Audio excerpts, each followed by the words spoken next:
একদিন একটি ছোট্ট বেড়াল ঠিক করল সে নিজের জন্য একটা সুন্দর বাড়ি বানাবে। সে সারা দিন পরিশ্রম করে ইট কাঠ আর খড় জোগাড় করল। রোদে ঘেমে রাতে জেগে জেগে সে ধীরে ধীরে তার স্বপ্নের বাড়ি বানাতে লাগলো। কয়েকদিনের মধ্যেই বেড়ালের বাড়ি তৈরি হয়ে গেল। বেড়াল খুব খুশি হলো। রাতে বেড়াল ঘুমিয়ে পড়ল। চারপাশ নিস্তব্ধ। হঠাৎ অন্ধকারে চুপি চুপি এসে হাজির হলো একটি ইঁদুর। ইঁদুরটি বেড়ালের নতুন বাড়ি দেখে হিংসায় পড়ে গেল। সে ভাবল, এত সুন্দর বাড়ি আমি থাকবো না কেন? ইঁদুরটি দাঁত দিয়ে বাড়ি খড় আর কাঠ কাটতে শুরু করল।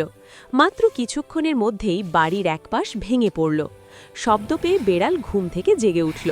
সে দৌড়ে এসে দেখল তার কষ্ট করে বানানো বাড়ি ভেঙে গেছে।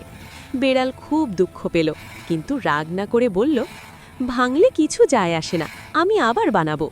পরের দিন বেড়াল আরও শক্ত করে নতুন বাড়ি বানালো, আর ইঁদুর লজ্জা পেয়ে আর কখনো ফিরে এলো না।